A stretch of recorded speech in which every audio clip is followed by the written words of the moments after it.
You ready to let the dogs out? What? Do what? Let the dogs out. Like, ooh, let the dogs out. Ooh, ooh. Off the Hook, airing on offthehooksports.com. Your home for real news, real opinions, and what really matters about Tennessee athletics. Always available on Apple Podcasts, Spotify, Stitcher, Google Play, TuneIn, iHeart. Like, share, follow, subscribe. Always available wherever you find your favorite podcasts. Welcome to the program. We appreciate you and yours for being up and at 'em at 8:30 Eastern this morning. For the West Coast, about 6:30. Miami time, still 8:30. Amanda and I got in a little bit of a confusion about that. Depends on the neighborhood, right, Amanda? Apparently. That's what you said. It's not. I got my time confused. Sometimes a week away takes, I think, some brain cells. And it may have done so. So thanks for getting on board and being on board. Hit that thumbs up button. We greatly appreciate that. Allows us to bring in more viewers, and we want to be interactive with you today because there is a lot to talk about. A column that will be posted on offthehooksports.com is a column that I think you'll enjoy. It's why Nico Iamaleava very well could be the starter in 2023, that it's not like it used to be, that it's more settled, that there's more preparation. We'll get into that. Also, it looks like some transfer portal movement is already happening. And I have a feeling that Tennessee is going to get a commitment on Wednesday. I have a feeling that Tennessee will add to their commitment list on Wednesday, so we'll talk about him. Caleb Jaro will join us. I've worked on his name. I've done a great job. 2 Calebs, Amanda, a partridge, and a pear tree. I'm Dave Hooker, and also a Clemson preview from a young man who covers Clemson for the Locked On Clemson podcast. So we'll get you ready for the bowl game, which is happening. There's so much talk about transfer portal, Amanda. Good morning. I hope you're doing well. Good morning. I'm good. Officially 12 weeks today, so... Have we announced publicly? I didn't know we had done that. I think I did it on Friday, but I'm officially out of the woods today. So I am officially pregnant. Yeah, Amanda is with child, so congratulate her. And we are all super excited. She has decided to name the child a variation of Dave. No. Yes. What's the No. name? If it's a boy, what's it going to be? It is actually David Bennett, but that's Yeah, because pretty close. my husband's name is David. Your name is not David. It's not. It's Davis. All right. Arthur saying, Dave, Amanda, Caleb, wishing you all a Merry Christmas holiday. You too as well. Good morning, guys. Hey, Joey, appreciate it. Red Fair saying Nico could be our Trevor Lawrence. But I would argue that Clemson held Trevor Lawrence back a little too much. And should have played him quicker. So I don't think Tennessee's going to do that. I really thought about it, but we'll talk about that later. Caleb, it's funny how this transfer portal news really takes away from a bowl game. I was sitting down to do some work yesterday, and suddenly a bowl game pops up, and we're the only bowl game today. I'm like, yeah, it's Monday the 19th. I mean, why wouldn't you be? And but the transfer portal, I think you want it to be news, Caleb, but I think the NFL is fantastic in the way they lay out their schedule. There's something almost every month. There's reporting from the offseason. There's the draft. There's preseason camp. There's something. But it seems a little bit like the transfer portal is stomping all over bowl coverage. Would you agree with that? Yeah. Speaking of that bowl, I just want to brag on Amanda real quick, because if you guys check out our bowl picks yesterday, I got Marshall covering and I hit the over. UConn scores on a 24-yard touchdown run in the last second, meaningless touchdown. That hits the over 40. Just wanted to brag on that real quick. It's great. I'm glad you have. Only Caleb and Amanda bring that sort of gambling knowledge to the show. You might be the only two people who bet on that game in the entire day. There's a real possibility of that. They didn't go to the school. bowl games are the best games to bet on. Amanda will tell you that. They are so much fun to bet on bowl games. It's what makes them fun, honestly. Well, see, I've always thought the opposite because I've been to bowl games and covered them and thought this team doesn't want to be there or does want to be there. So it's almost like I have insider trading info. But Amanda, most of these bowl games we don't cover, so we're not around the team. I could make an argument right now, not being around the team, that Clemson doesn't want to be there because they want to play for a national championship, and Tennessee doesn't want to be there because they were almost in the college football playoff. One of those is probably true. I thought a lot about it. I think this could be a one-sided game. Maybe wrong, but I don't know which one it is. That's the tough part about bowl games for me. So bowl games, I factor in the backups because that's normally who's going to be playing, except for if you're Alabama and you have Will Anderson and Bryce Young playing in your bowl game. Which is strong, by the way. Yeah, which is crazy, especially in this time, like this atmosphere of NIL and transfer and NFL and opting out and all that, that your 2-star players who are going to go in the top, of the draft are actually staying and playing in a quote unquote meaningless bowl game. But I look at the backup. So you have to look at who wants to play because maybe the starters are disappointed. Maybe, everybody who worked so hard this season's disappointed, don't want to be there, but your backups have something to prove. So I look at that as to who is going to come out and play. Yeah. And if I wanted to, Caleb, I could look at the fact that Jalen Hyatt and Cedric Tillman aren't going to play as a sign that maybe the whole team doesn't want to be there. I think that's a little too simplistic in this situation because Tillman, frankly, Tennessee's offense has been better without him, and he's had the ankle injury that he's dealt with, get that healed. I think you and I were both a little surprised by Jalen Hyatt, but again, you're reading into things that these are 18, 19, 20-year-old men. I think it's commendable that the Alabama players want to come back and play. I really do. And I think it's commendable that a lot of those players come back. And I'm about to the point, Caleb, where I'm not there yet, but if NIL continues to grow, as I think it will, I'm to the point where it's part of your obligation to play. Thank you. I've almost come full circle in that. I was kind of at first, who was the first? It was McCaffrey, right? Mm-hmm. McCaffrey was the first big one that didn't play in a bowl game. And I was like, good gracious, son. And Gary for Michigan. Same year, sorry. Big defensive guy. Yeah, and ironically, it was that year that the Michigan tight end Butt was his last name. I don't remember his first name, but blew his knee Jacob. out. Jacob Butt. So I'm almost full circle, guys, where I'm like, it's your obligation to play. You should play in this game. Caleb, where do you stand on that? Because these guys are making NIL dollars off the fans that support the programs that they played for. No, they're making NIL dollars off the corporations and the businesses that decide to give them the NIL money. And it's on the businesses and corporations to put that their obligation at that point is to who's giving them the NIL money.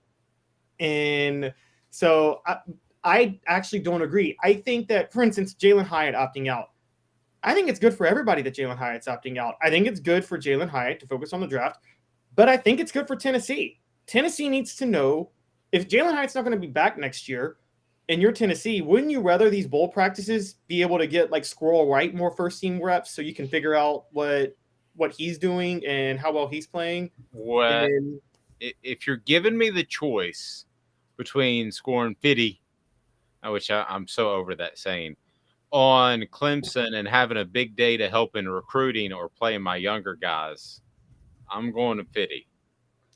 It depends on the younger guys, though. Like, okay, let me give like Darnell Wright. Yeah, you'd rather him play because there's nobody behind Darnell Wright really that can stand in at right tackle.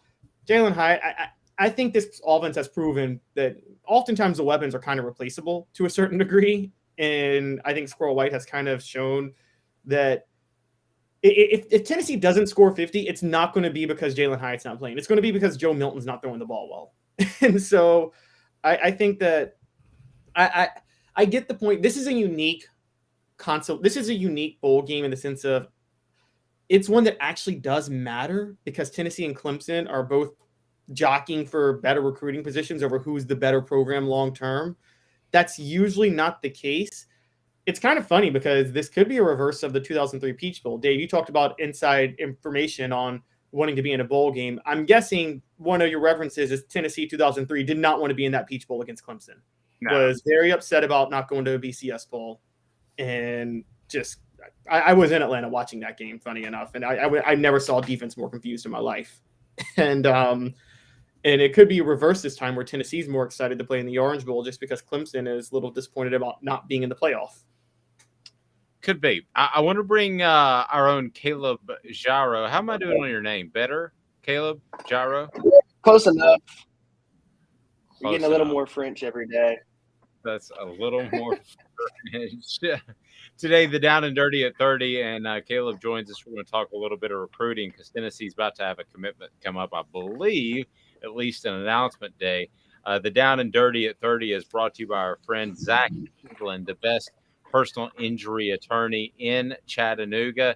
Zach England. Zach's got your back, Best and Brock, and Zach can go toe-to-toe with those huge, monstrous insurance companies that have the scary attorneys, and Zach can go right up against them. He's done it. He's won. You may not even have to go to court. You deserve what you got out of that personal injury, and it could be very, very significant. So Zach's got your back. Zach of Best and Brock. So, Caleb, we got a commitment announcement coming up. What can you tell me about this young man who's supposed to announce tomorrow? Yeah, so Deshaun Bishop, a running back out of Carnes High School, a high school I'm pretty familiar with, is announcing his commitment tomorrow. Fan from Beaverland. I just Oh, like yeah. saying that. So it looks like it's going to come down to App State and Tennessee for him. And he was originally a Coastal Carolina commitment, but whenever Chadwell left for Liberty, he said he talked to the other coach. It just wasn't the same feel at Coastal, so he went ahead and decommitted and reopened his commitment. He took an official visit to App State this past weekend, really liked Boone, but he's a hometown kid in Knoxville. So I wouldn't be surprised if Tennessee picks up its second running back in this class. The really only true running back Tennessee has right now is Khalifa Keith, and he's also a three-star prospect who was previously committed to Kentucky. So I know they say Cameron Seldon, the athlete, he could swing the running back, but I really don't think he would. With Jalen Hyatt and Cedric Tillman on the way out, he'd probably end up as a receiver. Well, Keith is more of a power back too, right? So he's not the traditional.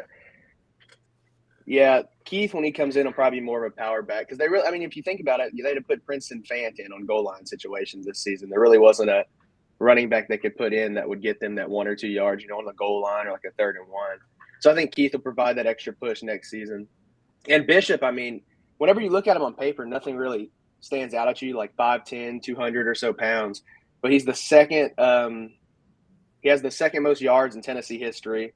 He was like 100 yards off of Jalen Hurd's single season rushing record his junior year. Back-to-back Mr. Footballs, over 8,000 yards in his career in high school. Really, he's just a gamer. Like, he's got football speed, and he's just hard to break. I don't know what it is. He's not really shifty or a Derrick Henry type. He's somewhere in between, but people just can't tackle him. Yeah. Sorry, go ahead, Caleb.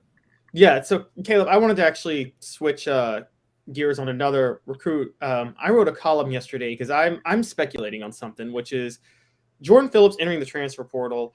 He entered it a little late, honestly, relative to when you're supposed to enter. And he entered it right after a new defensive lineman, Nathan Robinson, arrived on campus and was practicing with the team last week. Do you think those are connected? Do you think Nathan Robinson is really underrated with his potential? Because he was only a 3-star across the board, and he's only like 270 pounds. Really, I read that, and I wasn't sure. When you look at Nathan Robinson, he's 6'5", 272, and then Phillips is 6'2", 295. So did the coaching staff tell Phillips, like, hey, we're going to invest in Robinson, tell him gain weight, and start him next season? That could have happened. I also look at the transfer portal, and right now it's really defense. Like, there's no defensive talent in the portal. It's pretty dry. A lot of guys right now, like Tennessee's going after a lot of receivers, but when you look at the portal defensively, there's not a lot of guys in it. So I wouldn't be surprised if after the bowl game we do see a lot of guys from other schools enter the portal, specifically defensive guys. And I wouldn't be surprised if another wave of Tennessee guys enter the portal for that same reason. I could see Phillips looking at Robinson and maybe that pushed him over the edge. Or it was I didn't expect him to go in the portal because, I mean, he played he was redshirting this year, and he got meaningful snaps in the games he played.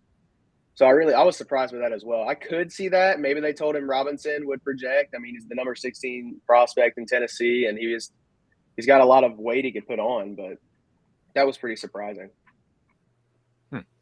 Well, as far as you've kept tabs of the transfer portal. You mentioned receivers, and I thought the same thing about about defensive players. I don't know why, but it just seems light there, which is unfortunate for Tennessee because they could use help there. But I'm curious, some names out there that you see floating around that are worth keeping an eye on. They're really hard to project because they seem to just pop out of nowhere. But who are some names that maybe you're keeping an eye on? Well, the transfer portal is interesting because, like, when you look at a high school guy, you can say, like, oh, he loved Knoxville or he loved Neyland. You can project him to Tennessee. But a lot of these portal guys are just making business decisions. Like, whenever Tennessee picked up Andre Carrick yesterday from Texas. Like, he's not coming to Tennessee because he wants to play in front of big crowds at Neyland. He had that at Texas. He's coming to Tennessee for playing time. So that's why the portal is so weird. And then you look at, I think Devontae Walker is a big guy to be watching for Tennessee. He was a wide receiver at Kent State. He led Kent State in yards. He was all MAC this season. He's taking a visit come first of the year, sometime in January is his plan. And then on Wednesday, Johnny Cornelius is announcing his commitment tomorrow. So he's a Rhode Island offensive tackle, 6'5", 310. So he took a visit to UT, and he didn't spend a lot of time in Knoxville. I think it was Friday night into Saturday he was in Knoxville, and then Saturday night into Sunday he was in Columbus. So he's getting a lot of visits in a short amount of time. But I think Tennessee is in a good place to get him as well. The only thing about that is since they picked up Carrick from Texas, it makes me wonder if Cornelius sees that as like, hey, Tennessee just gave up my spot. So that's the only thing with him. But he's a Northeast football player. He wasn't really recruited a lot out of high school just for the simple fact that there's not a lot of dominant colleges in the Northeast to recruit him. So I think Tennessee has a good shot with him. It's just a matter of, does Carrick turn him away, or does he still come and compete for a spot? Because I think there's a lot of open spots on that line. I want to get the whole committee's thoughts here. And let me start with you, Caleb Jarreau. Trying to do better on it, but now you made me insecure about it. So Caleb, let me start with you. The concept of a player opting out when they have an NIL deal, I think you'll start to see less of that. You'll start to see some contracts that say you're obligated to play in the bowl game. And I'm just going to throw a for instance out there. You know, Jacob Warren is heavily involved with promoting Craven Wings, for instance. If I'm Craven Wings, I want him in that bowl game. How might that have an effect, you think, moving forward? Because the opt-outs, and Jacob Warren hasn't, by the way, but the opt-outs to me are kind of frustrating for bowl season. I mean, it really depends on how you look at it. A lot of these guys are opting out for NFL money. So do they think that they'll get more money from the NFL than from NIL? Then they might opt out anyway. I don't know. Opting out is weird to me. I was listening to Bryce Young before I came on this morning, like talking about how he wanted one last game with his brothers and they worked hard all season. And I get that side. Like, I get both sides of the argument. I just don't know where I'd fall. Because, I mean, if you told me that I was going to be a first-round draft pick with money on the table, like, I don't know if I would risk it in an Orange Bowl that really doesn't matter in the long run. Now Joe is saying that your name does look like Jarreau, like I was saying it when I first met you, but it's Jarreau. Yeah. Pronounce it one last time. Jarreau. Jarreau. All right. Calhoun, you practice. Jarreau. Basically, gyro, but a really, really, really, really thick Southern accent person said it. Gotcha. Yeah, be exactly. Be sure to hit that like button so we can bring you more recruiting information, transfer portal information as well. And Jarreau, certainly appreciate it. We will talk to you soon. Look forward to seeing what you have next. And the countdown continues. Awesome. Who's on our countdown today is 5 things to know about Tennessee's upcoming signees. That's a good point. Let me find out who's on the list. Today will be Ethan Davis and then Cameron Seldon, guy we talked about already. Ethan, I will go ahead and tell you, Ethan Davis is the guy that I'm highest on out of this group.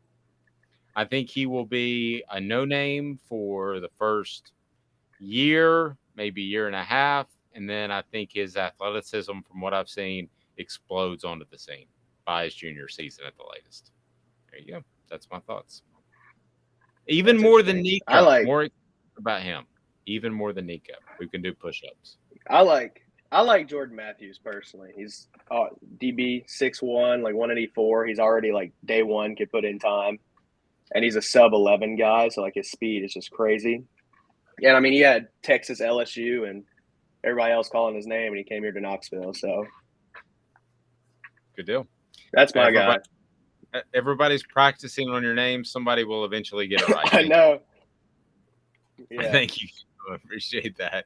All right, so Calhoun, you got all upset about me saying that prospects should adhere to some sort of obligation to play in the bowl game. I mean, you got Bryce Young, and you've got big-time players who are playing in the bowl game, and Tennessee is one that's not, and Jalen Hyde. I really don't count Cedric Tillman because of the injury. That's where I stand on that. But there are other players that are opting out of bowl games. Don't you owe it to your brothers, your teammates? I mean, okay, we say this whole owing it to the brothers. No one ever calls a coach out when a coach leaves before a bowl game to go take over another school. And what does the coach not owe it to the brothers and the people that they coached the whole year? I mean, Alex Golesh, does he not owe it to Tennessee to coach the bowl game, and which he's not doing? I don't think he does. He got a better opportunity, and he went to South Florida. So I never buy that because, again, we're not – unless we're going to hold coaches to that standard, I don't think we should have to hold players to that standard. And, I mean, particularly when – if you want to say to me that a coach should if you want to say to me that a coach should coach the team through the bowl game, even if they get another job elsewhere, I'm on board. But are either of you guys saying that?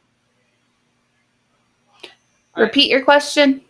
I said, if you want to say that a coach should be held to that same standard where they should coach through the bowl game, then I could get on board. But if we're not going to sit there and say coaches should at least finish out the year when they leave for another job, like Alex Golesh leaving for USF to become a head coach before coaching the Orange Bowl, I don't think we can ask the players to do it.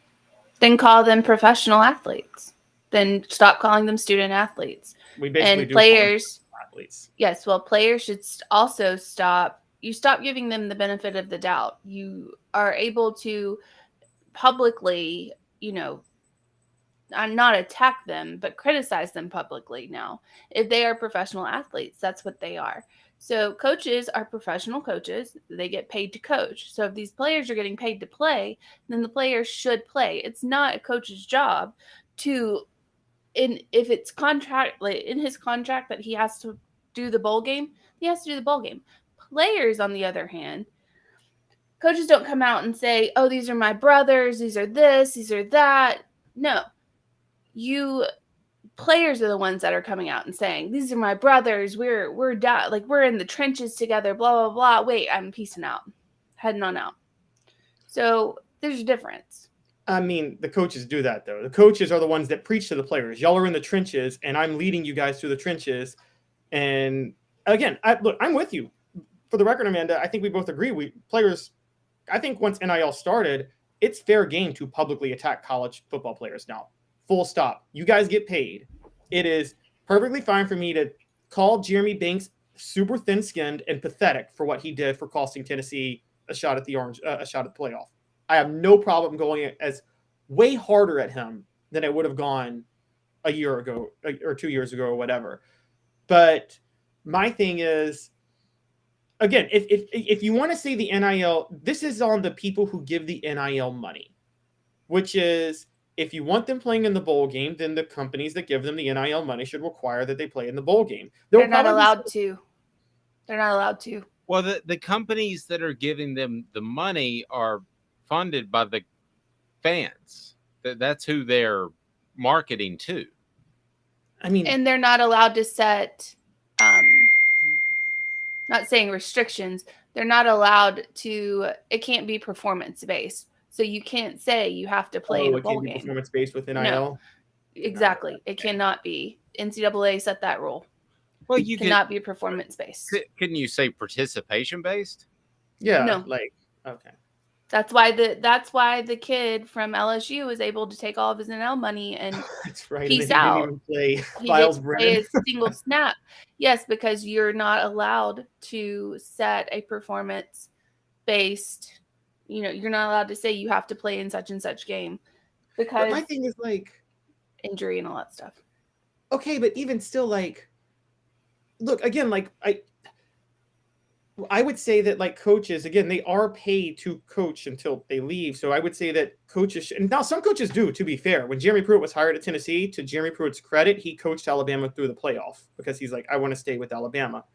But then some coaches, when they get hired, they're like, peace. I think of, I mean, and I don't mind coaches doing that. I'm saying that like, I don't mind players doing it either. I mean, again, Can you imagine for a moment whoever signed a contract with Cedric Tillman? Remember, he was in Times Square before the season. Whoever signed that contract, they didn't get much out of that at all. They got nothing. That's not because Cedric Tillman bailed. That's not his fault. I know, but that's part of the problem with this whole thing. And you're buying in such a short term that, if you go buy Aaron Rodgers 10 years ago, you're pretty certain that, and you're going to line it out in a contract, of which I guarantee you these contracts don't exist right now, but you're going to get 3, 4, 5 years out of him at a minimum. Now, he could pull the early retirement thing that we've seen guys do, Barry Sanders, Calvin Johnson, the quarterback that talks like this for the Colts.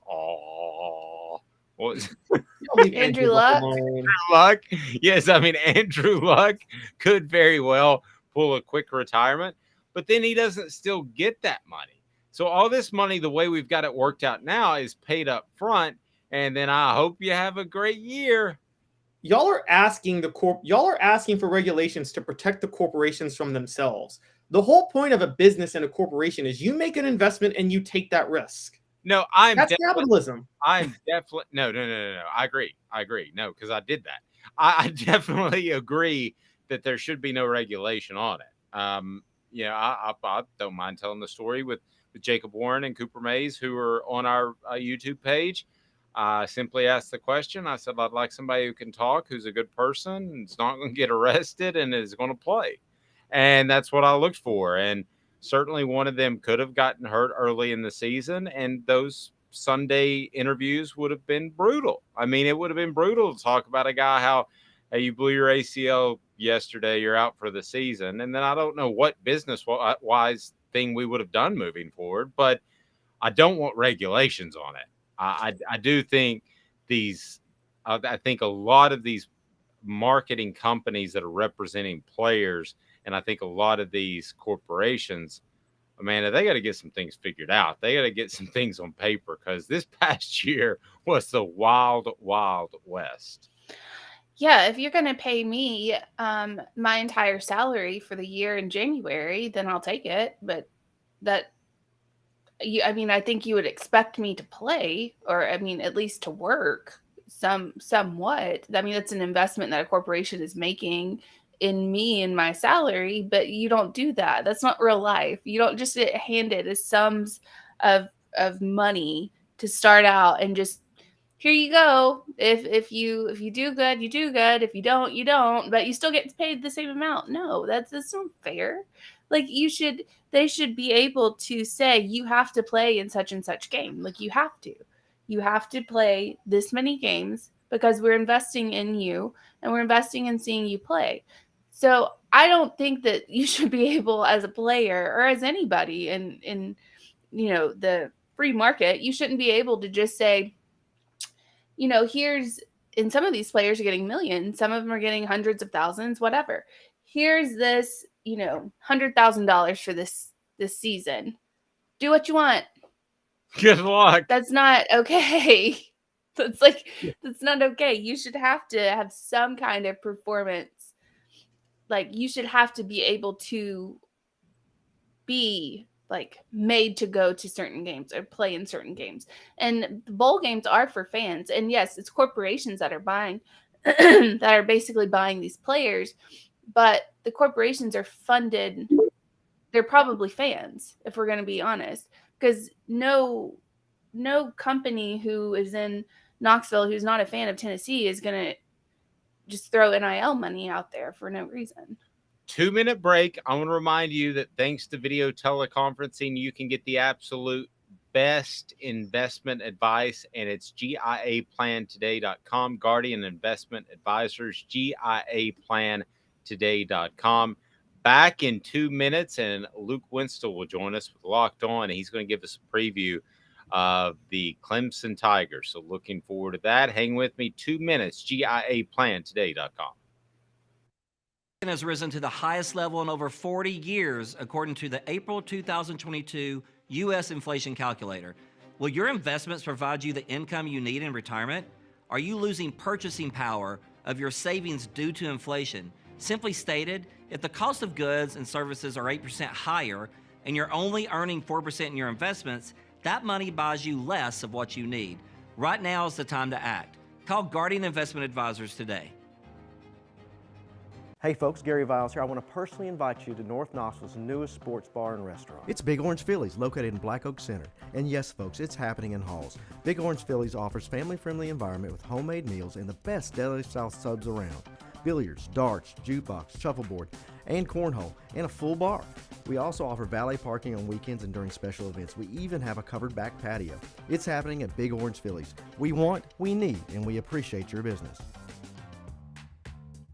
Hi, Mike Davis here with City Heating and Air, reminding you to always dare to compare. Our team provides quality local heating and air service, installation, and maintenance across East Tennessee. We use only the best equipment like American Standard heating and air conditioning for your residential, new construction, or commercial needs. Honesty, dependability, and customer satisfaction have been the cornerstones of our business since 1961. City Heat and Air. Dare to compare. This is Al's Dish Barbecue Supply, so come on in and see all the different rubs and sauces we have, plus a complete line of Green Mountain grills. Don't be overwhelmed. We have plenty of help so you can produce the best barbecue and amaze your family and friends. Barbecue is America's food. We'll do what we can to bring you all the best products. We're Al's Nest Barbecue, but Chattanooga goes to grill.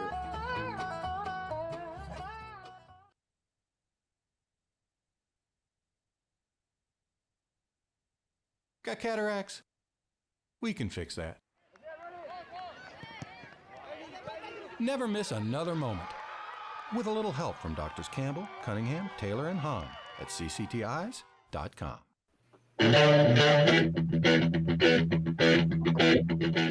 Welcome back. Please hit that like button, the thumbs up button, share as well. We greatly appreciate that because we are joined by a very special guest. Let me go ahead and bring him on now. It is Luke Winstel. He's all over the place. You look at his Twitter page, and it's ESPN Plus broadcaster, recruiting analyst, Clemson Sports, the Luke Winstel Show. He's everywhere. Luke, how do you keep things straight? You're so busy. Thank you, Dave. I appreciate you having me on. And for me, it's just a lot of every week looks different, structure the schedule, and then divide and conquer and go for it. But thankfully, I've got a lot of good support that helps me get it done.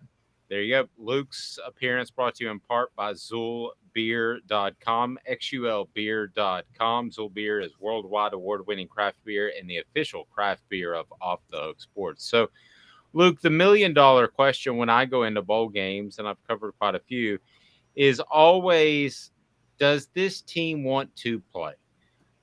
Tennessee was almost in the college football playoff. Clemson was expected to be a real contender for a national title.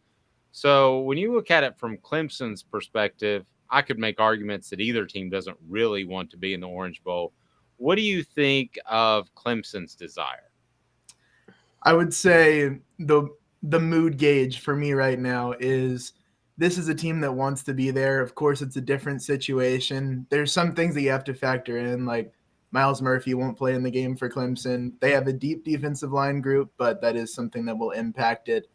But in terms of the culture that Coach Sweeney's built, I would have a lot of faith in Clemson wanting to be there. I would say It's not the same that, you get up and you go for the ACC championship maybe, but I would say this is a program that at this point is happy to be in the Orange Bowl and all Orange Bowl. So I don't worry about Clemson very much with this.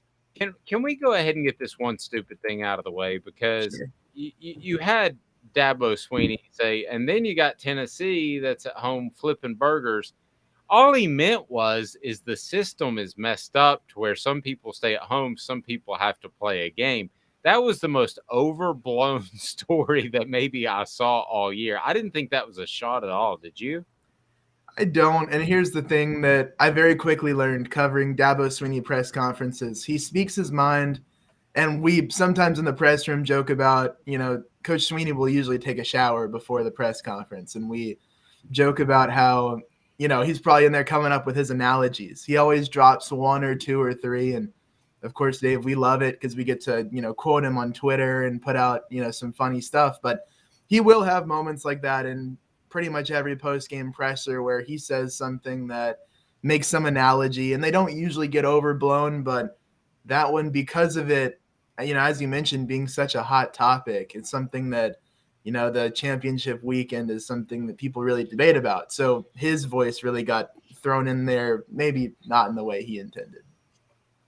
So we've seen some comments about, the NIL from Coach Swinney, and we've seen him, people say walk back some of the comments. Again, I think similar to this, it gets blown out of proportion, or people take one sentence and run with it.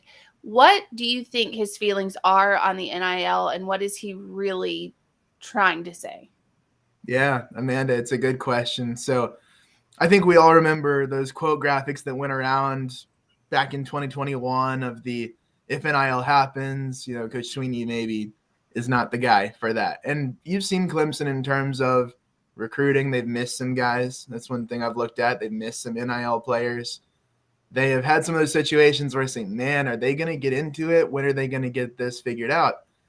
And about mid-season through the fall, all of a sudden the athletic director, Graham Neff, and then Coach Swinney as well have been on the Jumbotron at games saying, hey, here are the NIL collectives by name. And they'd say, dear old Clemson, and a couple of these collectives that fans can support. So the tide is changing. I wouldn't say it's changed. I wouldn't say it has a heavy enough impact in recruiting yet. I've seen the way that Tennessee and some other schools use it. Clemson's not nearly there. But the efforts of starting to get the fans on board, starting to bring the community into that NIL, it's beginning to happen. It's going to become a thing at Clemson. I don't think they're going to stand pat as we're the ACC school that doesn't do NIL very much, because I think they're finding that they're missing on some recruiting battles now, but they might miss on more in the future if they don't really get the act together in that arena. It's important. So, Luke, I've got an interesting take in this all Orange Bowl and why it matters a lot. And I've been big on this, which is that I've said for a while, I don't think Clemson and Tennessee can exist in the same sphere as powerhouse programs. I don't think the town's big enough for the two of them. I think if you look at Clemson's rise starting in 2011 under Dabo, a lot of it was based on, recruits that like Taj Boyd that, when Tennessee felt, Lane Kiffin turned away, and then in-state recruits from Tennessee that the Vols couldn't land because they had fallen off as a program, and Clemson got them, Trevor Lawrence, Amari Rodgers, T. Higgins. I think that makes this bowl game for a consolation game, for like a non-playoff game, huge for both teams, because I want to know where you stand on this. If you think they can exist together, and if you agree that this is a gigantic game for recruiting purposes, since they recruit some of the same areas. I would say, I don't know if I'd use gigantic. I would say it's a big game, Caleb. So you mentioned recruiting territory. When I go, a lot of the area that I cover, Georgia, South Carolina, up in Tennessee sometimes, and Alabama is a lot of what I see. And right now, Clemson's really a lot of times had their pick on the in-state. South Carolina has started to really compete for some of the in-state guys. Cam Pringle's a 5-star offensive tackle that recruiting battle will be important based off of especially the one game we saw when South Carolina beat Clemson. So I've seen how some of these games can impact that kind of thing. So when you take a look at Clemson picking up a lot of the recruits in the Southeast that haven't really gone Bama, haven't gone Georgia, but Clemson gets in the picture for them. I think Tennessee is starting to rise to where in this 23 class, Tennessee's got a very good middle portion of the class. Of course, a couple of good upper guys. But I think this is where they can parlay some of that momentum if they beat Clemson to pulling some more of the Peter Woods types that Clemson got this year, or the Vic Burley, 4 borderline 5-star that Clemson got that Tennessee maybe wasn't quite in the mix for, but a win would help them get into that mix for having a thicker top line part of their recruiting class. So I think that's where it can really have the most impact here in the South.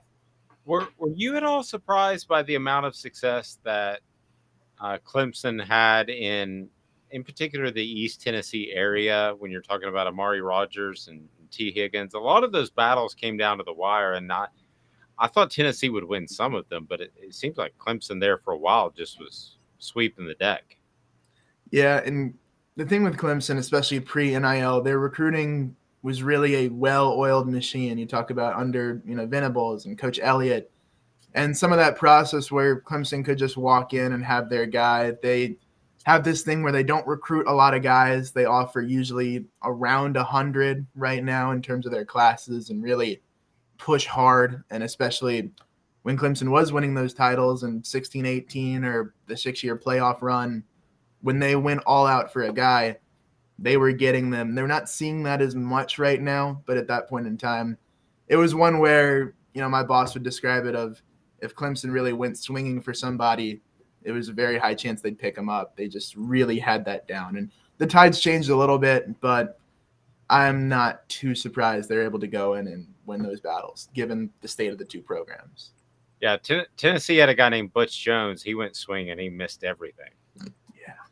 So T. Higgins was committed to Butch Jones for a minute. What is that? As you said, T. Higgins was actually committed to Butch Jones for a minute, funny enough. And then he and then he met him. Sorry, Amanda, go ahead. We see, obviously Clemson's the ACC. There's a lot of SEC teams that they battle with for recruits and whatnot. What is the feeling? And from the SEC people, people think that the SEC we're the best conference, high and mighty, and some people are.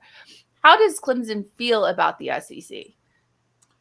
I think Clemson loves the opportunity to play the SEC in a bowl game. I do hear plenty of comments of, the SEC superiority. This is not coming from the team, but people around the press environment, people around these types of environments. When you have the games on a TV inside the press conference area and you're looking up and is that the mighty SEC and all that? Some people will joke about it in ACC media, and some people around Clemson, I think, love a shot to say, hey, we can hang with these guys. We want the opportunity to play with these guys.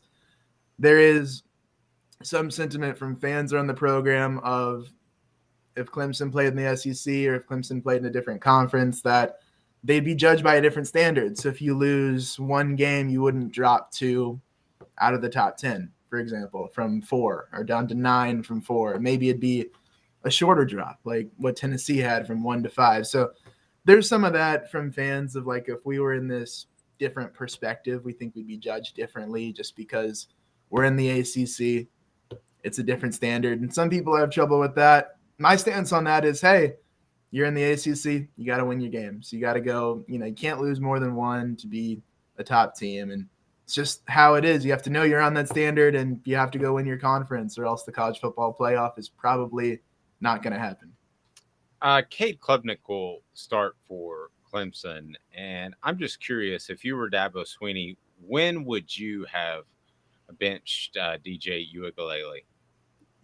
Yeah, it's such a tough question. I think there's something that's play into it that I think are important for y'all to know. So if you remember back to July 21st, 22nd area with ACC Media Days, Dabo Swinney had this fervent defense of DJ. And no matter what happened during the season, it would just continue. We'd say, well, DJ was good enough for Clemson to win this game, but not good enough to have DJ on the sideline in the fourth quarter cheering on Cade, getting the young guy experience because Clemson's blowing out the opponent that they probably should have been. So the thing with DJ was he was good enough to win, and he was good enough to get Clemson the double-digit wins back-to-back years. But it wasn't good enough, of course, for Clemson to get to where they thought they could have been this season. So to answer your question, I think what Sweeney did to the point of the South Carolina game was good, not great. I'm not sure. Even in hindsight, I would say I would have changed that. But in the South Carolina game in the second half, we're sitting up there, and it feels almost hopeless. It was like this offense can't move the ball. They punted back to South Carolina. Defense might get a stop, and they were doing pretty well. But South Carolina's punter had an incredible game, so Clemson was getting pinned back inside their 30 pretty much every time, and the ball was not moving. It was borderline pathetic, the offense. I mean, passing for 99 yards in a rivalry game at home. And to see Cade not even get a shot in that game, I mean, you could have thrown in the punter at quarterback and gotten the same result in that fourth quarter, if we're being honest. So to me, I think in the second half, there was some point probably in the third quarter where Cade needed to at least get a chance to change the energy and be a change-up, because I'm trying to think of maybe you can help me with a situation at Tennessee that's comparable, but it seemed like the offense for Clemson was like a flat tire at times. It was very flat, the energy. But then when Cade would come in, even if he didn't do well, the fans were up and cheering. It seemed like the team would play differently. When Cade got into the ACC championship, the defense, it just felt like was playing harder. All of a sudden, they get a turnover, they get stops. Things are rolling, and Clemson's able to roll away with North Carolina.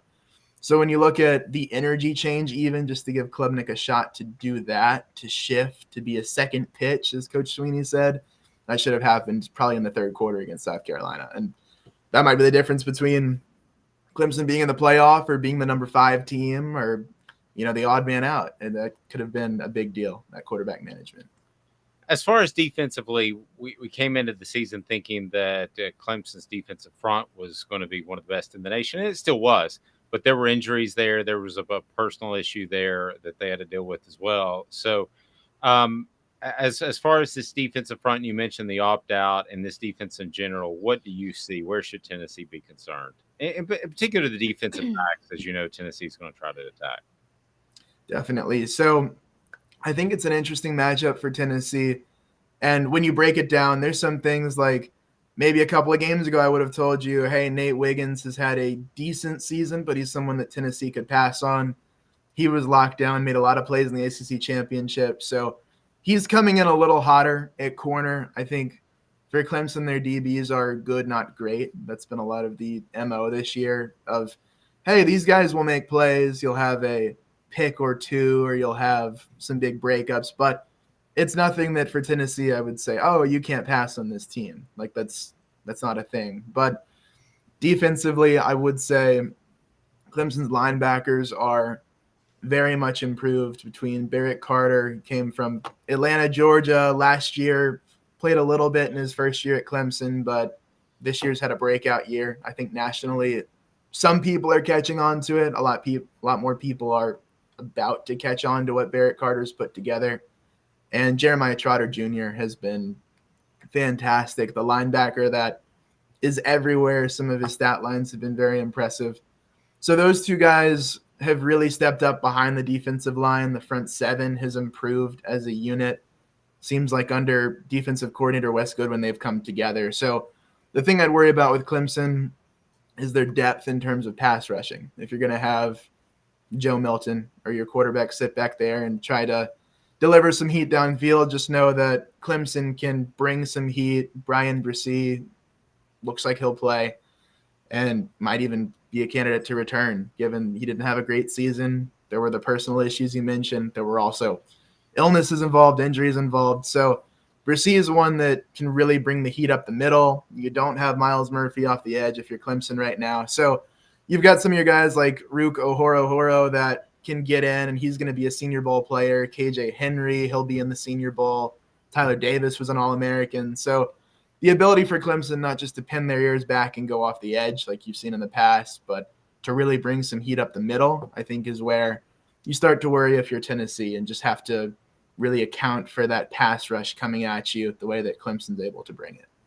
Luke, Great stuff at Luke Winstel, Winstel, for those on the audio platforms. We appreciate the time and enjoy Miami. I can send you some fun places.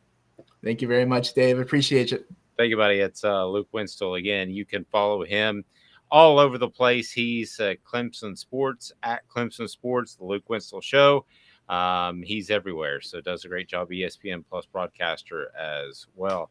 How would Dabo Swinney have done had he been hired as the head coach at Tennessee instead of Clemson?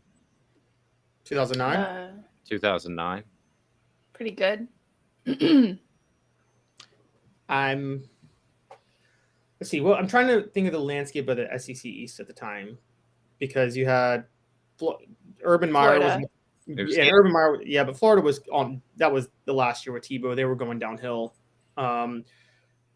Because we talked about this with Landry. You know how Dabo is he's not like Heupel or Saban where he's a guru on one side. He's kind of a CEO where he hires staff members to do the X's and O's. And the underrated part of Clemson is, one, he cashed in on Tennessee recruits, but the other part is he instituted the spread that Tony Elliott runs. Or right. Chad Morris. Can't believe I'm saying Chad Morris's name. But he instituted that spread in 2011 when nobody in the ACC was running it. Half of coaching success is you have a system that no one else is running at the time you introduce it. That's the biggest reason Bruce Pearl was so successful his first few years at Tennessee, was because no one was playing up-tempo, 40 minutes pressing, flex offense at the time. And you've seen Bruce Pearl adjust. So I don't know. It's difficult. I don't know if he would have done as well, because I think a lot of teams in the SEC were running the spread by that point in 2010. Well, he's got 2 national titles in his pocket. They've done that well. No. Yes, because he started dominating the ACC, and that allowed him to recruit really well, because, that's what I mean. Would he have been able to start recruiting the way he was recruiting? Okay. Because Tennessee have been as successful. Let me play the other side. Tennessee, I've said this forever. Like when Derek Dooley used to brag about being in the top 25 of the recruiting class. Well, so what? I mean, that's 6th in the SEC. And I think the 3 of us, and I'm not joking, could recruit a top 30 class at Tennessee because I think they have so much support. So would his recruiting have been better because there's so much support that we're seeing via NIL now? But the fans were there 10 years ago. They just had a terrible coach. The money was there. It was just distributed in a different way. So, Amanda, if Dabo Swinney steps into that, are we talking 2 national titles? If I put it at 1.5, are you taking the over-under? I'm taking the over. And I'm taking the over because I think Tennessee, him recruiting at Clemson was kind of an uphill battle. Him recruiting at Tennessee, however, wouldn't have been. And so I think that if he had implemented what he did at Clemson, he would be just as successful, if not more so, in the SEC in Knoxville. Clemson was nobody before Swinney got there. I mean, really, like it was, a drought over there. And even though they do play in the ACC, to your point, they did win 2 national titles. So it's not like, they just beat ACC teams and there they were. I mean, they won the whole thing twice. So I have to say that I think Dabo would have done just as good, if not better, at Tennessee. I tell you what, that makes it today's tough question because it's tough. We do our research. Have you done your research? Butch. We're working like heck. Today's tough question. What's the real debate? You sipping my Soupe Guadalupe? Exclusively on Off the Hook Sports with Dave Hooker and Amanda Lafrada. You drinking my sake, Kimosabi? Oh my God. Today's tough question is brought to you by Big Orange Phillies. Big Orange Phillies on Maynardville Pike in North Knoxville. Big Orange Phillies is phenomenal, and they have great food, they have great service. They have cornhole, they've got billiards, they've got darts, and they've got every game you could possibly imagine on TV at Big Orange Phillies. So Amanda's already taken the over. Dabo Swinney, had he been hired at Clemson, would he have at Tennessee? Would he have 1.5 championships? Take the over under. Caleb Calhoun, what say you? going under. Because I actually agree he would have recruited better at Tennessee, but Dave, you brought it up.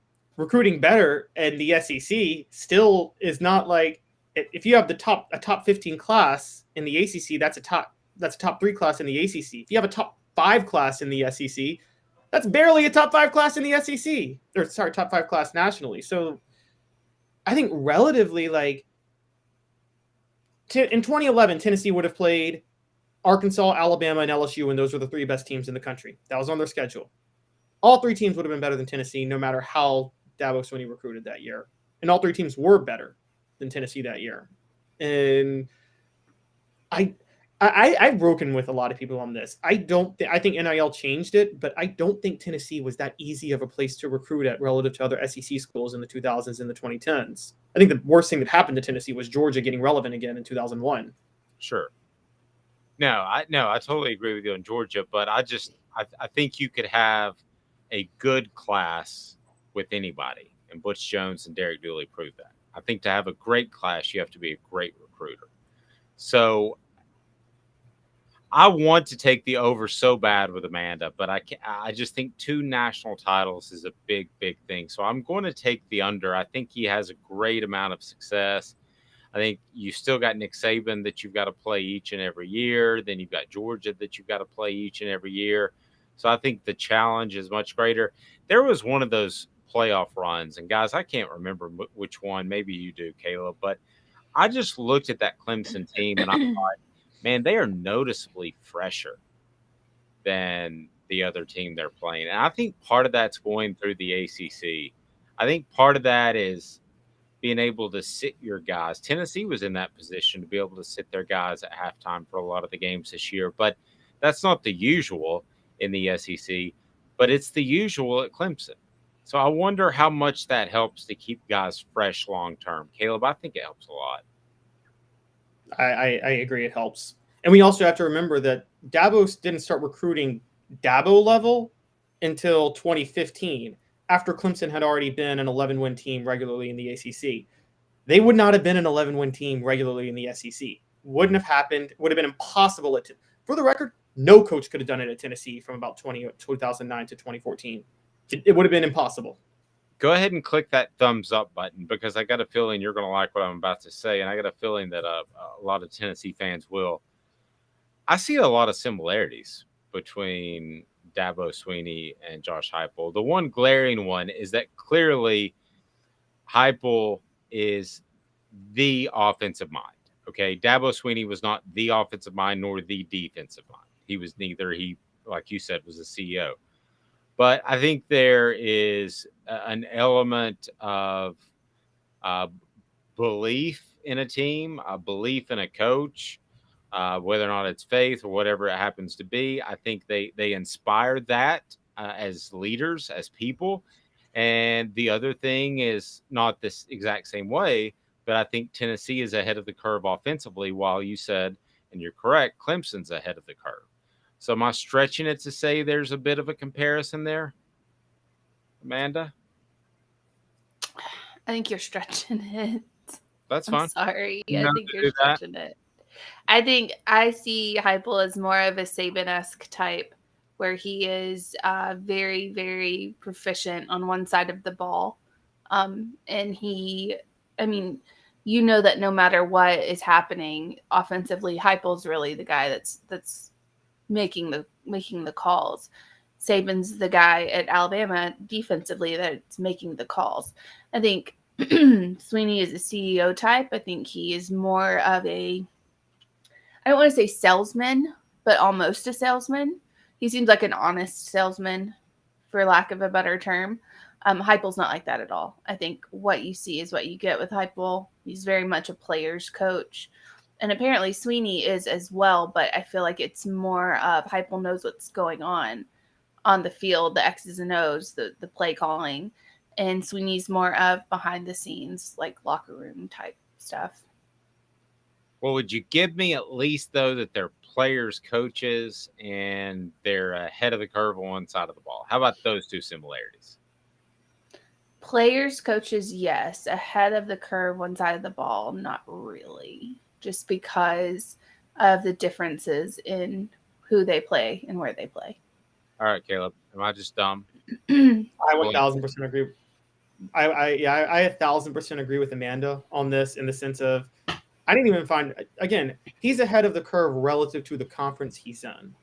And so Dabo Swinney, yes. Okay. Swinney.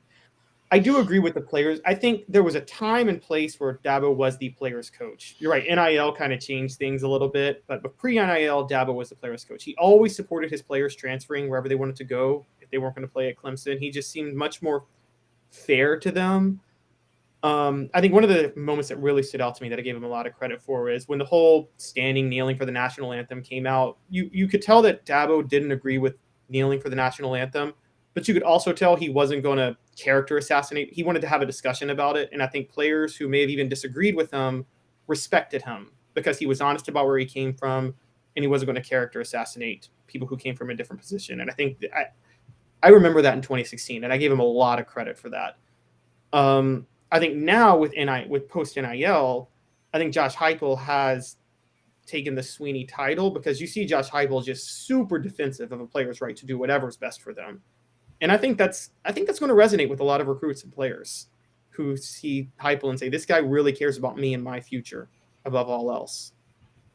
I think they're both players, coaches. I agree. I think we can agree on that, right? Yeah. Yeah, I just said I think Heupel took the mantle post NIL because Swinney, as we respect the honesty, but may have unfortunately said some things that might cost him with some recruits nowadays. True.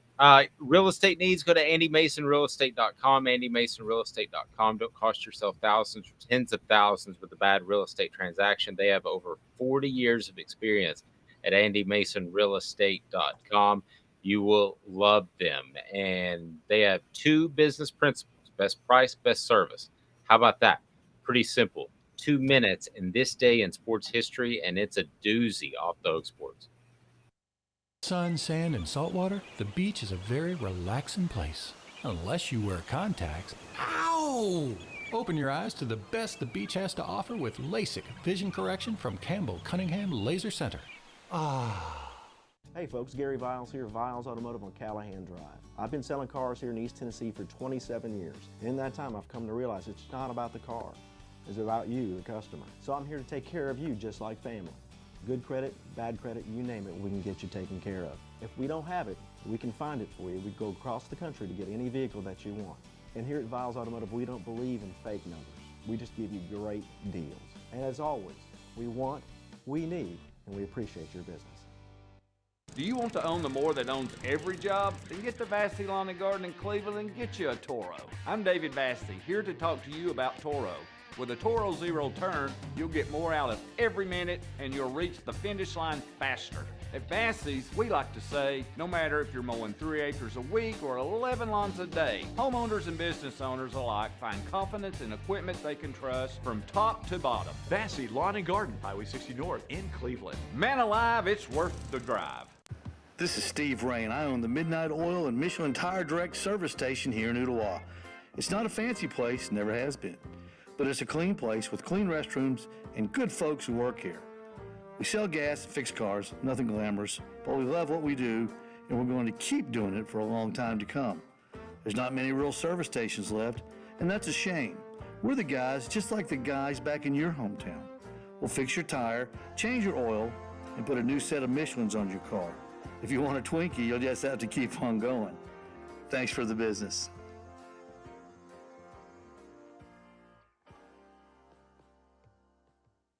This day in sports history, putting things in perspective, exclusively on Off the Hook Sports with Dave Hooker. You're so old. When you were a kid, rainbows were black and white. And Amanda LaFrada. New kids on the block just called. They wanted you as a backup dancer. Alrighty, here we go. This day in sports history, and this day in Tennessee sports history. We get right to it, and this is a while ago. Okay. And I want to thank Brittany for doing such a great job of putting this together.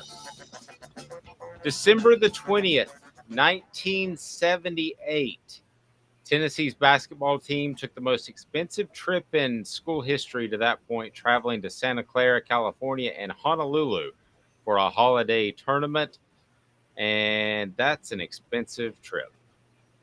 How much must that have been in today's dollars? That's a 50 grand trip. Easy, right? Like total? Yeah, if you talk about 12 players, support staff, let's throw and coaches, let's make it 25 for a good round number. Do some math for me. You're smarter than me, Amanda. I think it's 25,000. You're gonna go with 1,000 per person? Yeah. Yeah. I don't know. Planes. I mean, I'm just saying back then in 1978. Oh, right now. I was talking now. Now. Oh God, right now? Probably 100 grand now. Yeah. Smoky Mountain Red said 150 grand. I was about to ask for your travel agent if you're going to be able to pull that one. No, I thought you meant in 1978, how much would it have cost them? And I was like, probably not 50 grand. You know why that's so noteworthy is because if you think about it, Tennessee didn't care anything at all about basketball for the majority of those years. The Ernie and Bernie thing just kind of happened. That was great. Ray Mears was awesome. But it just kind of happened. They didn't really start funneling money into the basketball program until when? Caleb? I mean, you would know more about it than me, but like I know in 97 and 2001, they settled on hires with Jerry Green and Buzz Peterson. And those were the most ultra settling hires. So I don't think. Well, they were supposed to get Kevin Stallings. And the story I was told is that they were in Kevin Stallings' house, who was a good coach and had good success at Vanderbilt. And Doug Dickey thought it would be a good idea to take a phone call from Jerry Green. So he stepped into the bedroom of the Stallings house, and Mrs. Stallings eavesdropped and listened to it and told Mr. Stallings. And so when Doug Dickey comes back out, he was asked to leave the premises immediately. Wow. Okay. Caleb, you might remember this. Kevin Stallings was on the front page of the Knoxville News Sentinel as the next head coach of Tennessee basketball. Sorry, this was 1997. I was living in Memphis. And then that blew up before that. That blew up after that. The funny thing about Tennessee basketball that's so bizarre that some people I don't think understand is I graduated high school in 92, so I was on campus during the mid-90s. There were times that you did not know that there was a basketball game going on and you were on campus. It was just such nothing. And then they hired Jerry Green, and what got everybody excited was Tony Harris. That was a huge monster get. And then they had the Midnight Madness thing where they could officially practice at midnight. You know how they had that at Duke and stuff. And Tony Harris sprained his heel on his first dunk. That got, funny enough, I know the Tony Harris hire because I had season ticket. My first foray into sports, my grandfather had season tickets to Memphis Tiger basketball games at the time at the Pyramid Arena. I don't know if you guys know that, remember that arena in Memphis. Yeah. And, they turned it into a Bass Pro Shop. It's the biggest triangle Bass Pro Shop you've ever seen. Yes, and so I would go, and that got Larry Finch fired more than anything else, was letting Tony Harris get out of it. He lost Todd Day to Arkansas. You probably remember Todd Day, Dave. Todd Day. And then he lost Tony Harris to Tennessee. And that effectively got him fired, which was, for people who don't know about Memphis Tigers, firing Larry Finch was as brutal as when Tennessee had to fire Johnny Majors. That was firing a favorite son in every way, shape, and form. And so, yeah, losing Tony Harris to Tennessee was the final straw for Larry Finch. Oh, gosh, and I forgot about Donnie Tyndall. Smoky Mountain Red brought up Donnie Tyndall. He was a good coach. He just had issues, but Donnie Tyndall's a brilliant coach. What did he do again? I can't even remember. I don't want to say something that'll get us sued, but there was academic fraud issues at Southern Miss. I can just say that much. Oh, that's right. Yes. But not at North Carolina. Tyndall, wait, what? Just remember that whole academic North fraud. Carolina was smart enough they found a way to skirt the rule. I mean, I think that shows how smart they are to figure that out to skirt the rule. We Did you guys created a fake class, but To it up the wasn't just it wasn't just for the basketball players. Any student could enroll in it, so they didn't get in trouble for it. Did y'all see the essay that was written on Rosa Parks from that fake North Carolina class? It was hilarious. Like, the kid clearly had no idea who Rosa Parks was and somehow got into college not knowing who Rosa Parks was. Well, nowadays they've got these bots, these programs that'll write the actual paper for you. My son's telling me about them, and that they pass through, and they're not considered plagiarism. No, that they are original stories, but you're paying a computer software program to write it for you, but they're originals. Every job's going to be automated away in 20 years, guys. Yeah. And I mean, I used to write papers for people in high school for cash, and now that's gone. Speaking of do you know who somebody is? We while we were on vacation celebrating our anniversary last week, bumped into this couple waiting for a table, and they were obviously from Europe, strong accent, a lot of people from all over the place, and so they talked about. I asked, "Where do you like to travel there?" and mentioned a couple of places, and I said, "Oh yeah, Amsterdam's a place I'd like to go. I've heard it's beautiful." And they said, "Don't go to the Anne Frank Museum. It's just a tourist trap." Said you wait in line forever. But the funniest part was, this is how stupid that Europeans think we are. Is they said, "Do you know who Anne Frank is?" Oh my gosh! We all had to read her diary. Like, We in all middle read her school. diary. Everybody had to read it. It was a good. They were thing. dead serious. Wait, but my question is, why is the museum in Amsterdam? She's from Frankfurt. Like, why? Yeah. I'm sorry. I'm just thrown off why the museum would be in Amsterdam. I don't know. Doesn't make any sense. No, it doesn't. So do you guys have gambling picks for any bowl games today that are played all by themselves? I see you looking through it. By the way, brought to you by Vols Automotive Group. Vols Automotive Group is on Callahan. It's the center of car buying, and that's where you need to be for people that appreciate your business. They want, they need, and appreciate your business. They're phenomenal at Vols Automotive Group. Yes, Caleb, is there some meaningless bowl game that you're excited about? Well, we got two today. We've got Eastern Michigan and San Jose State. Both Amanda and I have San Jose State -3.5. I don't know if that's the same line now. I put in our post, Dave. I have to let people know, because this is from another job. I found out that if you don't let people know that all lines are subject to change in real time, there will be somebody that will act like you were swindled when you told them what the line was. Yes, that is true. And so You shouldn't be betting if that's the case. Yeah, if you don't know that lines, exactly. If you don't know that lines change in real time, guys, I can't help you. Hey guys, in all honesty, what happens to these bowl games a year from now, 2 years from now? The transfer portal, I'm sorry, it's more interesting. It involves the bigger teams. The college football playoff has taken away some of the excitement from these bowl games. Like I said, the bowl game started at 3 o'clock on a Monday. For goodness sake, they're not even getting in primetime slots. Are bowl games going to be a real thing in 10 years? Or are they just going to be propped up? You know, we're going to the 12-team playoff. I'm not sure. How many games in a 12-team playoffs? That's how many games? It'd be 11 games, I think, right? Or 13 games. Is it 13? Well, you have You got math. four people get a bye. So you'd have First weekend. It's 11 games. It's 11 games. 11. So is there enough hunger for college football?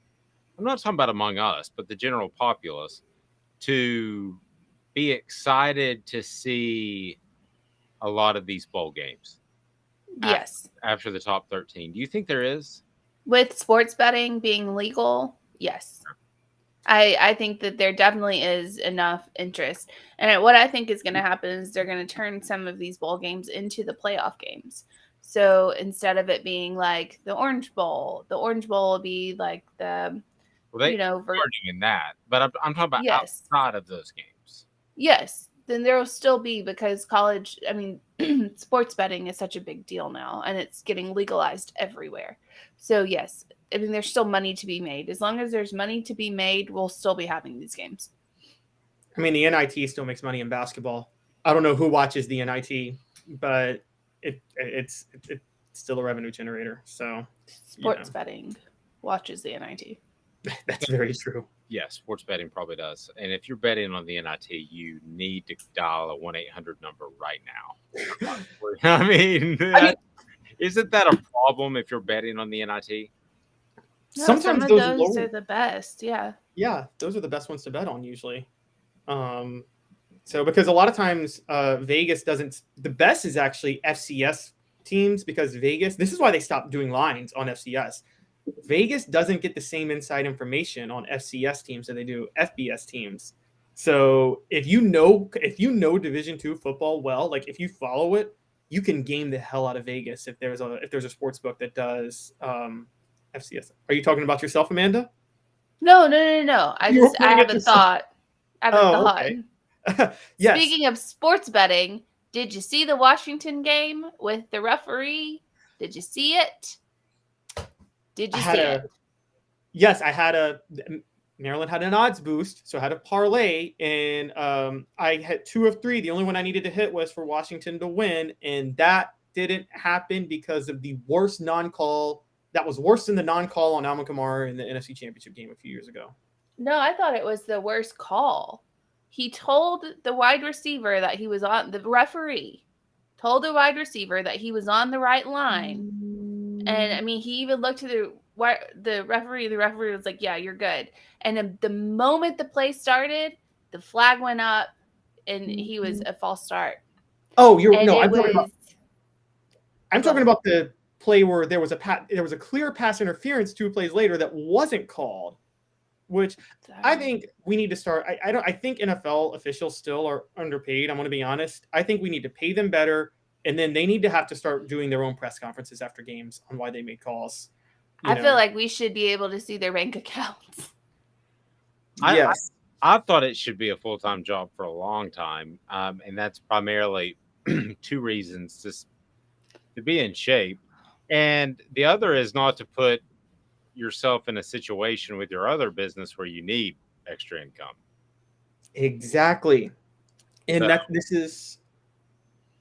I can't There's believe underhanded money from Vegas to officials. I'm going to say that. Or I've thought that for the longest time. Well, I'm not a conspiracy theorist, but I will give you this, Amanda. I thought of you. I watched that Tim Donaghy while I was on vacation, that documentary, and it made me think of you because you said before that officials can be a little bit corrupt, and basically the feeling I got from you was egotistical at the very least, right? Like they control it, and I officiated and I wasn't like that, but I'm not everybody. But so I watched that thing.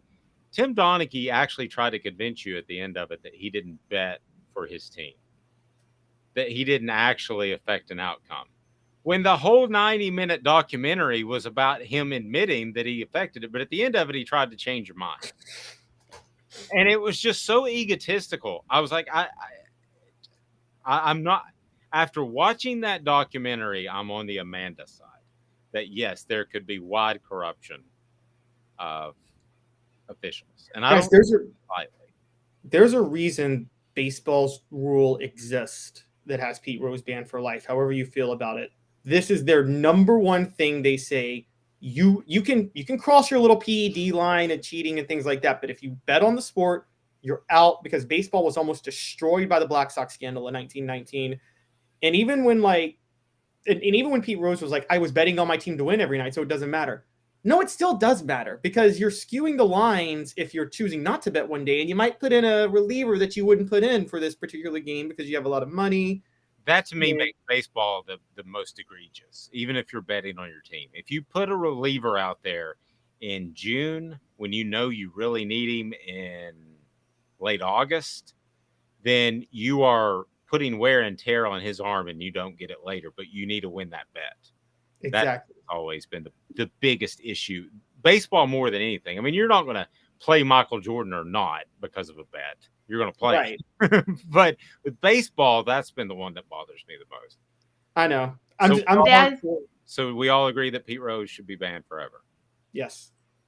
I don't. But and actually, I think Calvin Ridley should too. Sorry. Whoa. I don't think you should. I think betting on the sport you play is the most egregious crime you can commit in a sport. But we have officials that throw games. If they do and they get caught, they should be banned for life. They should go to prison, honestly. But Ooh, Caleb's on one today. Donaghy was supposed to go to prison for 15 years, and he turned on everybody that crossed his path. Yeah. He did it. I For didn't. the record, I think Michael Jordan should have been banned after 1994, but the NBA couldn't afford to do that because they needed him. But we all agree Michael Jordan was gambling on basketball, right? Yeah, I think he was banned. I don't know if I. Yeah, this was a secret ban for a year. I've always thought that. Yeah, he should have been banned for life.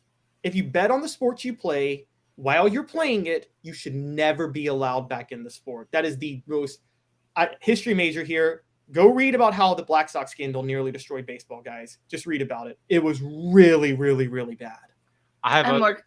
Yes. Go ahead. I'm sorry. I'm more concerned about the officiating.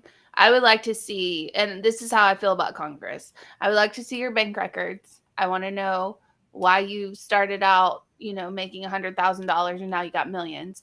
I want to know all of that stuff. That's how I feel about Congress members. That's how I feel about officials. Show it.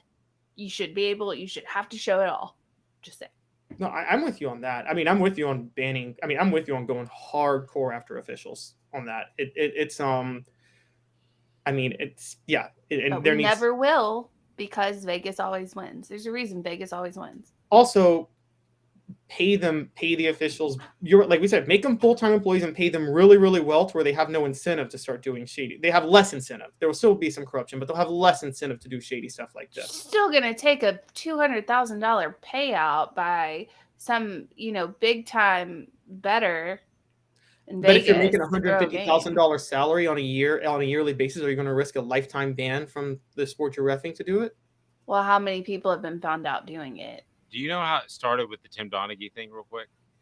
It started with a bookmaker came to him and said, I will give you this amount of money to pick winners. So I'm not even counting it.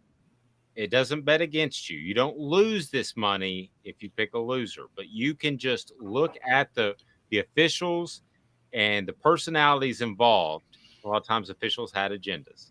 Said, you get this much money if you pick a winner. You guess how much he got? A winner. How much? Millions of dollars are moving around. Guess how much he got? How much? $2,000. Oh my gosh. And NBA officials are paid well. I think they're unionized. He ended up doing it for about 40 games. So at best, he came away with $80,000, and there were tens of millions of dollars moving around. Because once they see trends, it goes up the chain and goes to bigger organized crime families. And that's exactly how it happened. It will never change either. That's the thing. There's a reason Congress will never change. It's the reason why officiating will never change. The money and all that stuff, it will never change because the people who control it up here are making the big money. And that's the thing. These other people are just pawns. I mean, well, in Congress, Supreme Court's basically legalized bribery because they sit there and say you can take however much money you need to run your elections. So well, and organized crime families have lobbyists too. Oh yeah. Yes. Yeah. I mean, I just want to go on the record that I am not suicidal. I did not do it. I am not any of that. So if I wind up dead from this conversation, I did not do it. Okay. It's not fair on enough. And she is with child, which she announced Friday without me, which kind of hurts my feelings. Why But does that hurt your feelings? many reasons. But anyway, She's not your child. do we know if it's a boy or a girl yet? I can't say. You should announce that right now. No, I can't. My family doesn't even know. All right, here we go. Is Amanda having a boy or girl? Hit the thumbs up button. And she will tell you, be sure and share. Smoky Mountain Red says, congratulations, Amanda. All right, if you can tell me if it's a boy or a girl, you win a Hooker t-shirt. That's what you get. All right.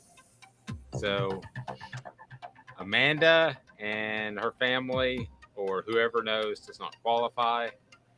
But Dean says thumbs up. So, all right, first to guess. No, I'm not telling you if it's a boy or a girl. What if we up it and add? No. No, we'll do a barbecue prize pack from Alice Nest Barbecue For what? for you to admit for our customers. No, you're not. I'm not taking an Owl's Nest prize pack to tell you if it's a boy or a girl. Thank you, Sam. No, you don't get it. The winner gets it. You have Then to. what's the point for Okay. me? So the first one, also, I'll hook you up with some craft treats where you've got to try crafttreats.com. And in all seriousness, it'll help with your dog's digestive issues and also anxiety, which can be bad for my dog, especially around the holidays. So go to crafttreats.com, crafttreats.com, use the promo code Off the Hook and get 20% off. So tell me, is Amanda having a boy or a girl, and you can win a triple pack prize pack? No one's gonna know. So even if I know, you don't know. Well, you would have to confirm it. I'm not gonna confirm it. Smoky Mountain Red said it will give your dogs the munchies as well. Yes, it uses CBD cannabinoid oils to also help with your dog's arthritis, which has been bad for my dog. So boy or girl on the message board, here we go. Can we do message board bingo? Because I got one right now. Let's do it. I'm not telling you. Let's if it's do a boy it. Or a girl. Let's do it.